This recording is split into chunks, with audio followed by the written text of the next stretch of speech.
Hi, it's Sari from Coaching Healthy Minds. Okay, just going to hang on a minute and see if anyone is around. I just wanted to hop on. I didn't do a live yesterday. I can't remember why I didn't do a live yesterday because I normally do it on a Monday. Why didn't I do it? I can't remember. I'm all just a bit all over the place because it's school holidays. I'm going on holiday on Friday, so that's probably just why. Right, it's quite dark, isn't it? I'm just be all right. Okay, say hi if you're there, and so I can see who's around. Naomi, hello. Looks like you've tagged someone else in. That's nice, thank you. So this is a question that somebody who is doing my 1 week anxiety course at the moment asked me. As I said, they're really starting to understand the principles and how it can help in terms of anxiety and things like that, and overthinking certain aspects of their life, but they aren't able to see at the moment how it can help with this particular area, which is a fear. Sorry, my hair's a bit of a mess around with it. Which is a fear of being sick. And I thought I would do this on the main page because it's quite common, and I've been asked about it many times before, and I've actually been asked about it in young people as well.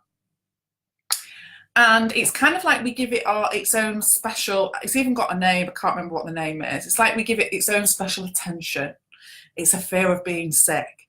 When actually, it's exactly the same as a fear of anything else. It's exactly the same and works in the same way, and the principles also help in the same way. So let me kind of tell you a bit more about what I mean by that. So for those of you that do know anything about three principles, that have done any of my courses or have looked it up or read any books or anything like that, we're talking about, hi Cheryl, we're talking about how we experience our life through our thinking, and we experience all of our feelings again through thinking. So any fear is coming from our thoughts, and it's in relation to our thoughts. But what happens is, and again, anyone that's done the 2-hour online training, I talk about the part of your brain, the primal part of your brain, that is where the habits are formed, the habitual, and also where fight or flight is taken care of. And so any kind of fears and phobias that then become habitual, so that you know, even the thought of seeing a spider or the thought of being sick becomes, it's like you see it as a fear, because that part of your brain that deals with habits already believes that that's really scary, and it doesn't take much thinking for that to be triggered because you're in the habit of it. Now, I think one of the things, I don't have the question in front of me because I don't like to be really specific because I want to keep the person as anonymous as possible. I mean, she may have said it was fine to share, but I didn't ask, so I don't want to give any specific details. But I think one of the things she was indicating to me was that she doesn't have much thinking about it. So if it happened, it's like it just comes from nowhere, this fear, this panic about it. And that is just not the case. It comes from thinking. But it may be that when we're in a habit of something, so if you have a set fear of something, I don't know, it could be anything, snakes. My mum's got a real phobia of frogs, to the point where if she was watching this now, she'd probably switch off because I've even mentioned the word frogs. Now, it may be that actually if she hears a rustle in the garden, for example, that she instantly is like straight to, oh, frog, and then she's in complete panic mode and will run away. Now, that's created through her thinking. It might seem like there's not much thinking. It's a noise, it happens, it's instant, it's this fear that you've got. It isn't, it's coming from thought. But because it's so habitual and that process has happened so many times with her, that you might not even realize or really hear the thoughts, because a lot of thoughts can go on subconsciously and really automatically, but it doesn't mean that there isn't thought there. It can happen thoughts can happen millisecond after millisecond. So with this idea and this thought of being sick, I mean, I can't imagine anyone really thinks being sick's that nice. It's a bit gross, isn't it? And especially as a parent, cleaning up other people's sick, or a partner or a loved one, it's not nice. It stinks. It doesn't feel nice to be be retching and trying to, what your body's doing is trying to get stuff out that it doesn't want in there. It isn't nice. So first and foremost, on any level, none of us would like it. I can't imagine anyone would like it. So it's quite normal to rather not be sick. Okay, so if I feel a bit unwell and I feel a bit sick, I probably will start to have thoughts of, oh God, I don't want to be sick, or I hope I'm not sick. Okay, that's quite normal. But it's very different if people aren't sick and they start to worry about what if they got sick because they're so scared of it. That's when it's turning then into more of a fear or a phobia. But again, it's just coming through that thinking. It's not the sick that that you've got the fear of, because if it was the sick, the actual sick or being sick making you scared, then every single person in the world would be scared of sick, because that's how it would make us. Okay, now if I asked 10 people, I've done a video on fear of flying and it's the same thing. If I asked 10 people who had a fear of sickness, being sick, what that was about for them, what the fear was, I would give me a like or a heart or something if you do have a fear of sickness. It'd be interesting to know if anyone watching actually does have. That if I asked 10 people, they would all probably give me a different answer as to what it was about it. Okay, so for some it might be they feel like they're choking when it comes up. For some, it might be that the smell of it makes them feel even worse, and they fear that they won't stop, that it'll never end. For some, it might be, I don't know, what else could it be? Let's think.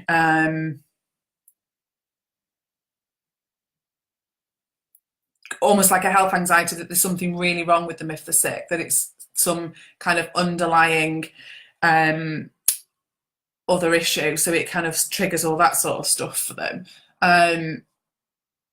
For some, it might be that they're okay being sick if they know why they're sick. So if they're sick because they've drank alcohol, that they're kind of okay with that. But if they're sick and they're not, then they're not okay with it.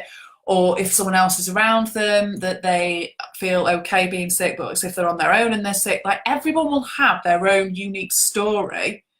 It's crippling. It's the fear of being sick in public. Okay, yeah. So yours is about other people witnessing or seeing you being sick. So it's not the sick, it's your thoughts about how, where, when and why you're going to be sick. Okay, and that's why all phobias amounts to the same thing, because it's about, so someone that's got a phobia of spiders, it's about, for some people big spiders are worse than small, for some small spiders are worse than bigger ones. If it's in their house it's really bad, if it's outside it's worse, if it's everybody has their own story surrounding this. And what's happened with that story is that when you go into stress and fight or flight mode, that part of your brain is kind of then going, oh, hang on a minute, danger. And then you'll go to a place of, oh, well, when we're in danger, we try and work all this out and we worry about being sick in public. And it just goes straight back to that habit that you've got, because it's not really anything to do with being sick.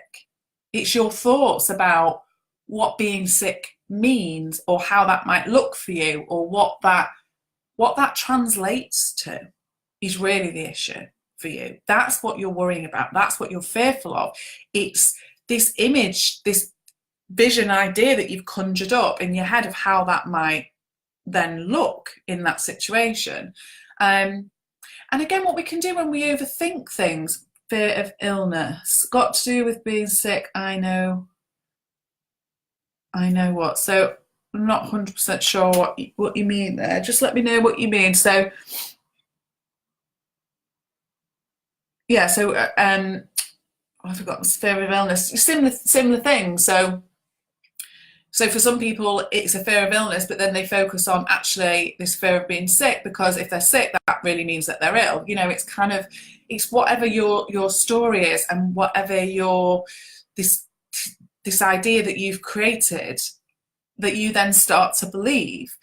So what keeps a lot of people having fears and phobias is the fact that they tell themselves and everyone else that they have a fear and phobia, because it's constantly reiterating, oh, I get scared if I'm going to be sick, or I get worried if this happens. And so it's almost like you're saying it as though it's fact. You're saying it as though you believe it. And actually, what if the next time I'm sick, that I experience it completely different? What if it doesn't send me into a complete panic? Like, you don't know that wouldn't be the case, but you tell yourself that that's how it is, to the point that you potentially feel sick about the idea of being sick, in the same way that when people are in a spiral of overthinking in terms of anxiety, they become anxious about getting anxious. So,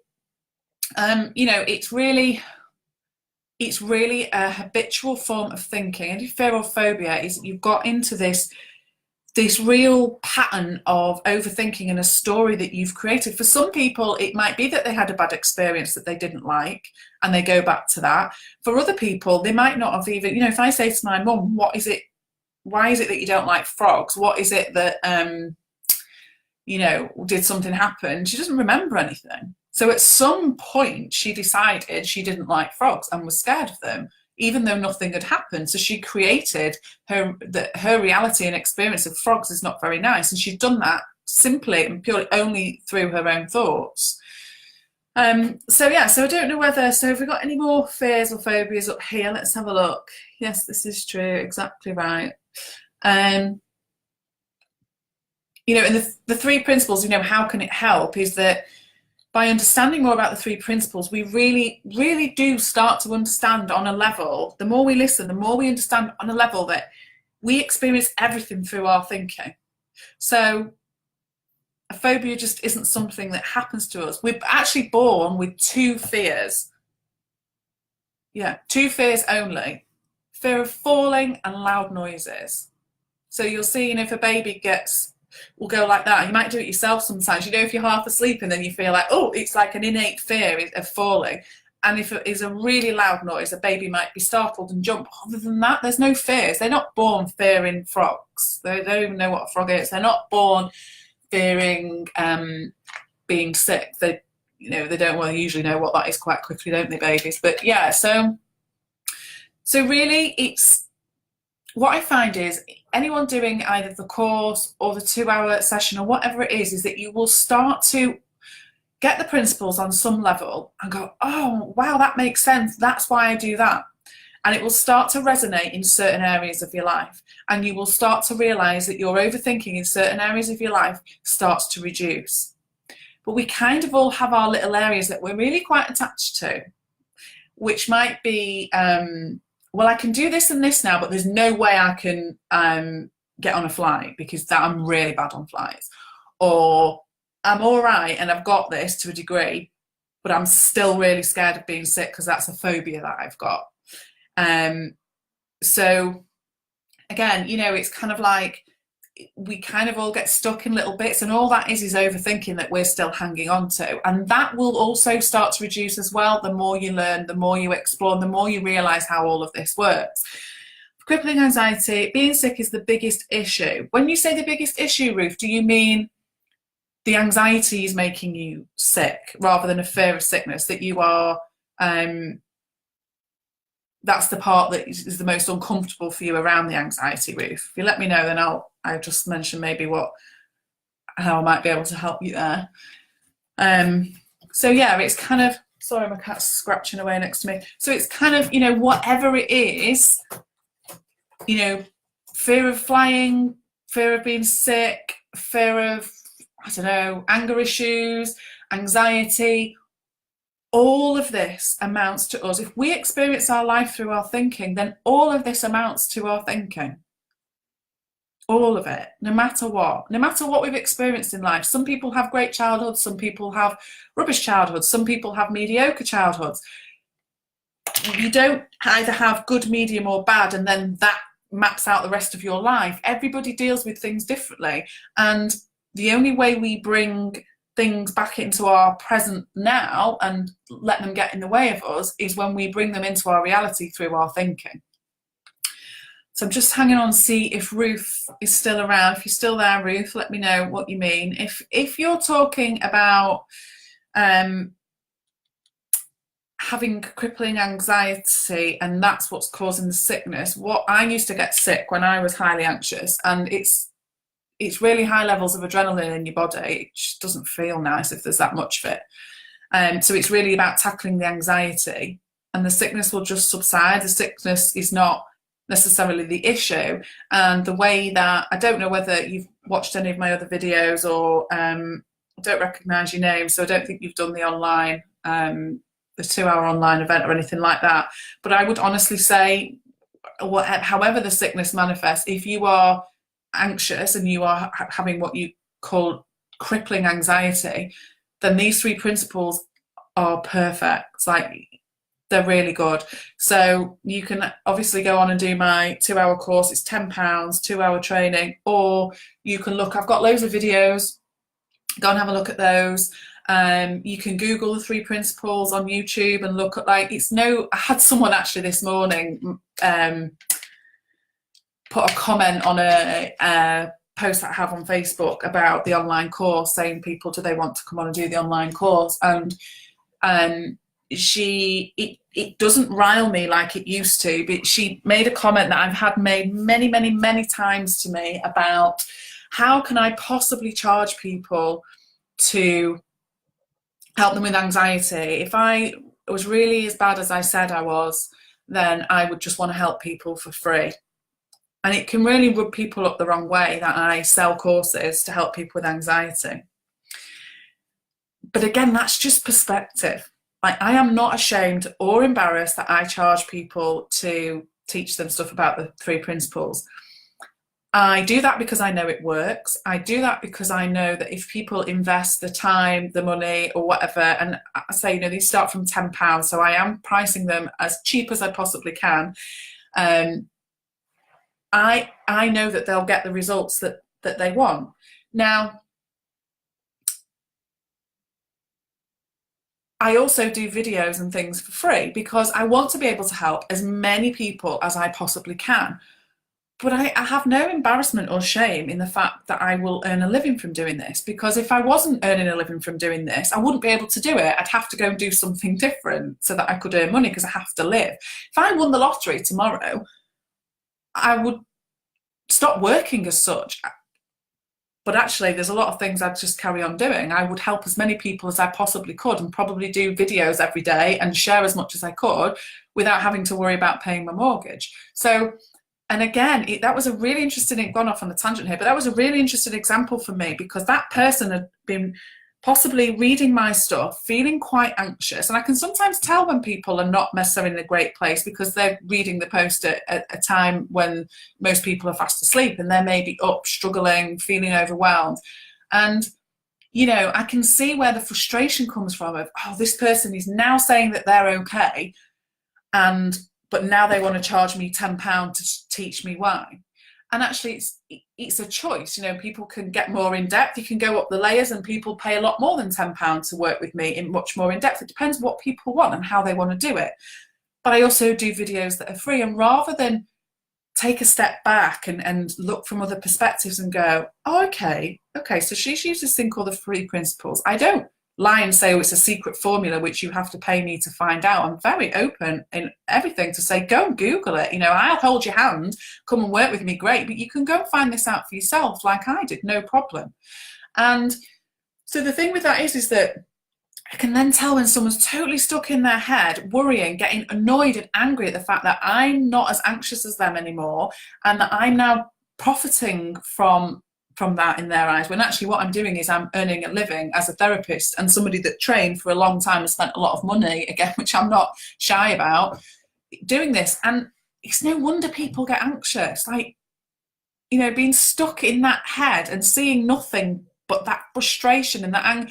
And then actually, there was then comments and other people that I'd worked with supporting and say, not being mean to her, but just answering back. And I kind of, I don't want people to go and then bombard her and say you're out of order or anything like that. And actually, in the end, I didn't realise that there was free videos, and she's going to go and have a look at them. It's like, great, that's fine. But and I really wish her well, and I hope she watches the videos, and I hope she really starts to change her anxiety, because nobody should suffer, and it's horrible for people to suffer in that way.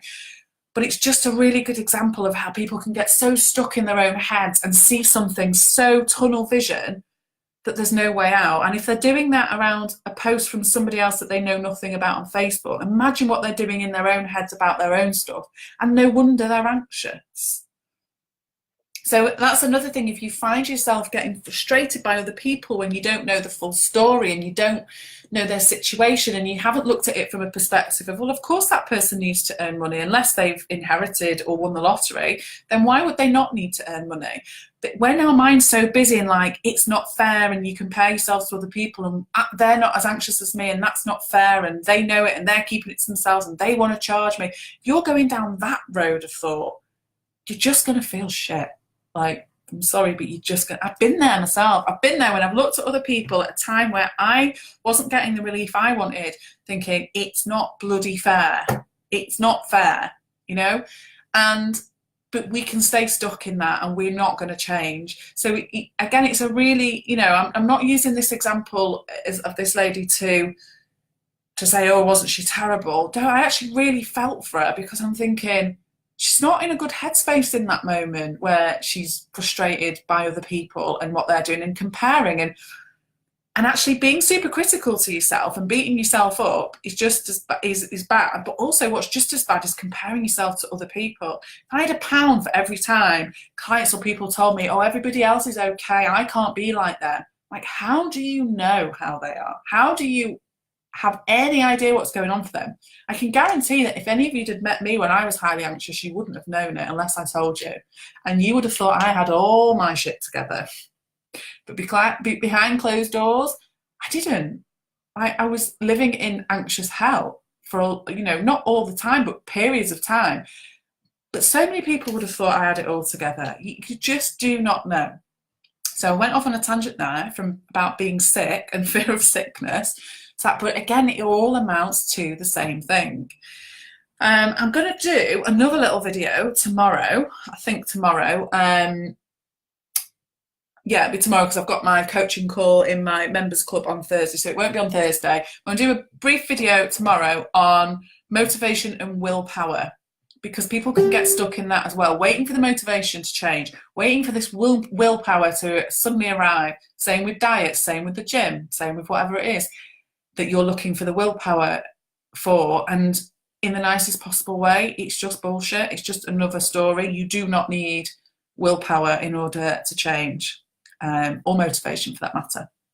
So I'm going to leave it there. I hope that's, oh, here we go. We've got some more. Sorry, I didn't see this. I keep waking up, morning fear makes me feel sick. Yeah, that's adrenaline spiking. Once the overthinking reduces, that will just disappear. I'll definitely do that. Anything to help. Okay, Ruth. It's pinned to the top of my page. It's 2 hours. You can access it. If you're local to Sale, I do one face-to-face. I've got one in September, but I don't know where you're based. But if you want to access it straight away, if you go to the top of the page and you click on it, it will just ask you to put your details in to pay £10, and it will get emailed to you straight away. And if you do get it, please let me know how you find it and how you, you know, if you've got any questions about it. Teresa, you should not be ashamed, embarrassed things. Oh, thank you. You know, I have had people say to me on my training, like one of the feedback that I got emailed was it's the best £10 they'd ever spent, and also that it's almost too cheap. But I do it for £10 because I want people to be able to access it, because I know that even after watching 2 hours of the principles, you can get hooked and know that something is in that makes sense to you. Then people will go on to do my 1 week course, fine. Some people do, some people don't. It doesn't matter to me. I don't care. In the nicest possible way, I have plenty of people to work with. It's not about that for me. It's about saying, you know, you could go on YouTube and Google the 3 principles. I do. There's loads of videos out there. There's loads, but it can be a bit overwhelming. So what I try to do with that 2 hours is just try and explain it as best I can using my own personal example to try and make it a little bit easier and straightforward for people. So that's what people are paying for, £10. And quite frankly, it's done for me now. I don't need to, so it's easy enough for me to do it. But I do then answer people's questions if they've got any after that. It's your career. No, I know. But, you know, I said, again, it's kind of, You know, I don't have any anger towards that lady. I've had it many times before, actually. People commented very, very similar things, and it's not because they want to be nasty. It's not because they're rude or arrogant or whatever. They're just not in the right headspace. And you know, we've all been there. We've all not been in the right headspace. I wouldn't necessarily verbalize it on a comment on Facebook. I'd keep it to myself. But I'm different. Some people do, and some people want to get stuff off their chest. That's fine. So yeah, it's done and it's fine. And I'll get many more. I'm sure. I'm sure I will. I've got a colleague. I've got a colleague really, but somebody else that does the 3 principles, and she does a similar thing to me. She was doing it before I was. She came across them way before I did, and she gets bombarded with stuff like that all the time as well. But it's just part and parcel of it. It's fine. So yeah, so there's someone else there said they like to do it. Anyone that wants to do that 2 hours to find out more about the 3 principles, it's pinned to the top of the page and you can just access it anytime. It is 2 hours long, so you might not want to watch it all in one go, but you've got it for life. So even if you wanted to watch 10 minutes a day for however long, can't do the maths, then you can do that. It's not a problem at all. So yeah, so Denise, it's at the top of the page if you want to have a look as well. I'll copy the link in a minute and pop it in these comments as well, but it is at the top of this page. So I've rambled on way longer than I thought I would.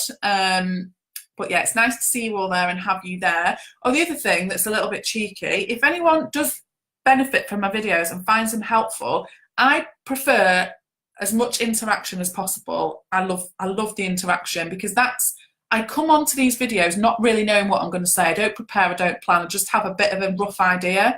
And so when people talk to me, it helps me take the learnings or the videos in a way that I wouldn't be able to do without you all there. So I would love to have even more people watch the videos. So if you find them of any benefit, please do give them a share, because what I end up having to do is pay Facebook money to promote my posts, which I don't really like doing, because I don't like the fact that it says sponsored at the top. It always makes it seem a little bit crass. I don't know, I don't like it. But anyway, whereas if people just shared the videos, then they'd get a lot more reach anyway. So yeah, okay, thank you so much. Take care everyone, and I will speak to you very soon. Bye.